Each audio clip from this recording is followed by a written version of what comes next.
तू भी अपने साथियों की तरह जहन्नम पहुंच जाएगा।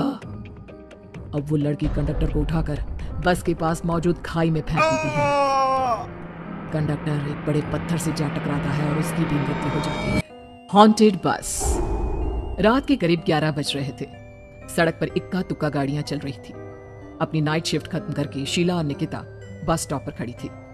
आज तो हमें बहुत देर हो गई, पता नहीं घर जाने के लिए हमें कोई साधन मिलेगा भी या नहीं। अगर कोई साधन नहीं मिला तो कहीं रात इसी बस स्टॉप पर ना बितानी पड़े। अपनी काली जुबान बंद कर, जब देखो तब उल्टी बातें ही करती है। अरे कुछ देर रुक जाना, कुछ ना कुछ मिल ही जाएगा। लेकिन काफी देर तक इंतजार करने के बाद भी उन्हें कोई बस नहीं मिलती। धीरे धीरे समय के साथ साथ सड़क पर चलने वाली गाड़ियों का दिखना भी बंद हो जाता है। अरे ये देख, अब तो सड़क पर एक भी गाड़ी नहीं दिख रही। दूर दूर तक गाड़ी और किसी इंसान का नामो निशान नहीं है। एक काम करते हैं, वापस अपने ऑफिस चलते हैं। हम दोनों आज रात वहीं गुजार लेंगे। देख, तुझे अच्छी तरह पता है 10 बजे के बाद चौकीदार ऑफिस के मेन गेट पर ताला लगाकर अपने घर चला जाता है। ऑफिस जाने का कोई फायदा नहीं है। इस सुनसान सड़क को देख मुझे बहुत घबराहट हो रही है। एक काम करना, उसी चौकीदार के घर चलते हैं। वो भी तो परिवार वाला है, हम बेफिक्र होकर आज रात उसके घर पर रुक सकते हैं। अरे पागल, चौकीदार 10 बाई 10 की खोली में रहता है। उसके 4 बच्चे हैं। मतलब वो हमें अपने घर में कौन सी जगह देगा।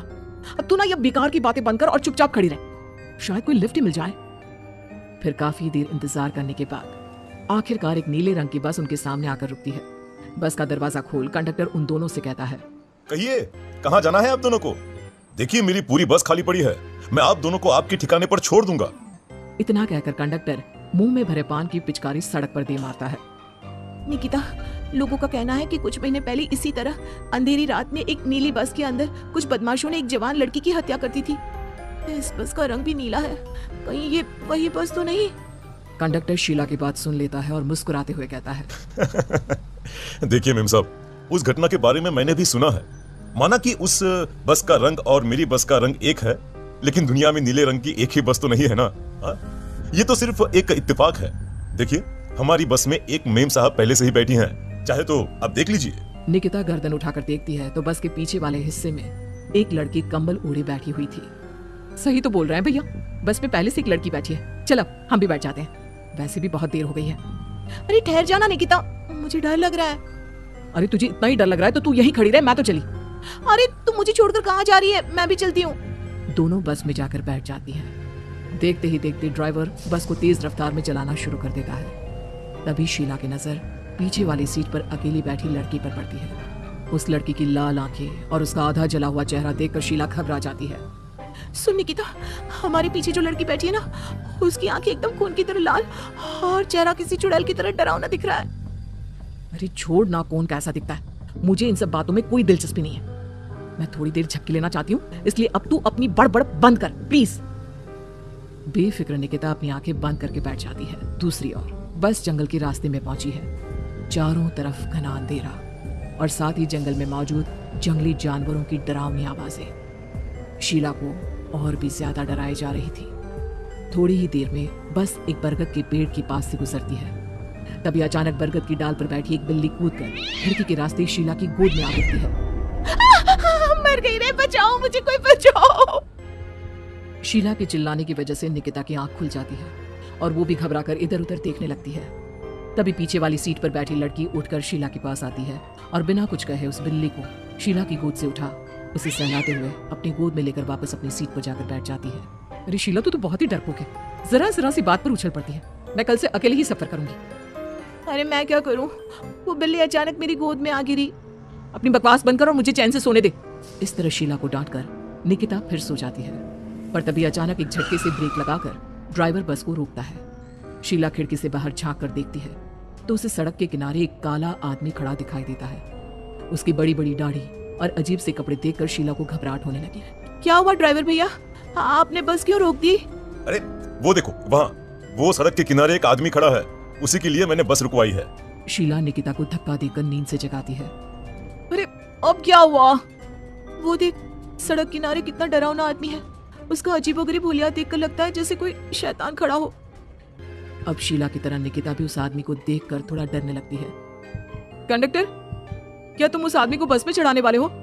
उसे देखकर हमें डर लग रहा है, उसे बस में मत चढ़ाओ।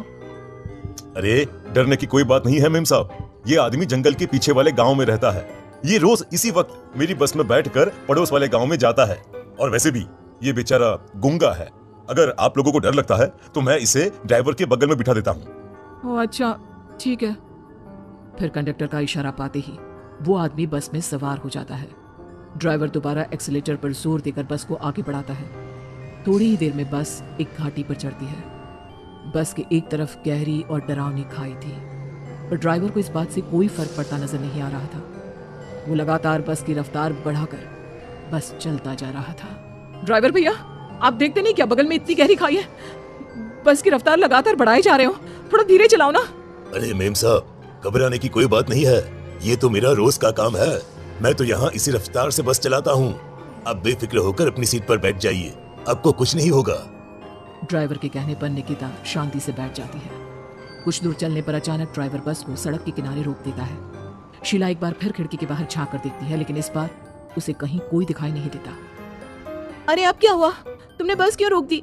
यहाँ तो दूर दूर तक कोई भी नहीं दिखाई दे रहा।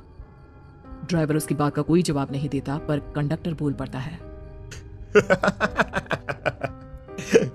ये हमारी फेवरेट जगह है। हम अपने सारे अच्छे काम यहीं पर करते हैं। अब हमारा प्रोग्राम खत्म होने के बाद ही बस यहाँ से आगे बढ़ेगी। इतना कहते ही कंडक्टर सीट के नीचे रखी एक शराब की बोतल निकालता है। अरे ये सब क्या है? तुम्हारे बस में सवारी बैठी है, उन्हें घर पहुंचाने की जगह तुम यहाँ सड़क के बीच में बस रोककर शराब पियोगे? बस में लड़कियों के बैठे हुए भी तुम्हें ये सब करते हुए शर्म नहीं आती? कंडक्टर कोई जवाब नहीं देता और मुस्कुराते हुए शराब पीने लगता है। तभी ड्राइवर और दूसरा आदमी भी कंडक्टर के साथ मिलकर शराब पीने लगते हैं। निकिता, मुझे इन तीनों के इरादे कुछ ठीक नहीं लगते। हमने इस बस में बैठकर बहुत बड़ी भूल कर दी। तू घबरा मत, मैं हमेशा अपने पर्स में छोटा सा चाकू रखती हूँ। उसके रहते ये तीनों हमारा कुछ नहीं बिगाड़ पाएंगे। देखो गज्जू भैया, हमारी बस में इस समय 3 जवान लड़कियां बैठी हैं। कहो कहो सबसे पहले किसका शिकार किया जाए?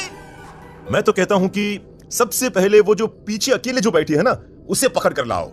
उसके बाद इन दोनों का प्रोग्राम फिट करेंगे। ठीक है, जैसी तुम्हारी मर्जी। अब वो आदमी पीछे वाली सीट पर बैठी लड़की के पास पहुंचकर उसका हाथ पकड़ लेता है, लेकिन तभी अचानक उस लड़की की आंखें जरूरत से ज्यादा बड़ी और लाल होने लगती है। उसका चेहरा गुस्से से लाल और उसके मुंह से नुकीले दांत दिखने लगते हैं। अरे अरे अरे, ये क्या? ये लड़की अचानक इतनी खतरनाक कैसे बन रही है? इतने में वो लड़की उस आदमी को उठाकर वहीं सीट पर पटक देती है। मुझे हाथ लगाएगा, तेरी इतनी हिम्मत! जोर से चीखते हुए वो लड़की उस आदमी पर हमला कर देती है और पल भर में ही उस आदमी का काम तमाम हो जाता है। ये देख ड्राइवर और कंडक्टर के होश उड़ जाते हैं। इतने में ड्राइवर अपनी जान बचाने के लिए तुरंत बस से बाहर कूद जाता है, पर तभी बस के पीछे की तरफ से तेजी से आ रहा एक ट्रक उसे कुचल कर चला जाता है। एक ही पल में अपने दोनों साथियों की मौत देख अब कंडक्टर के हाथ पैर कांपने लगते हैं। ये सब देख निकिता और शीला के भी होश उड़ जाते हैं। वो चुपचाप अपनी सीट पर ही छुप कर बैठी रहती हैं।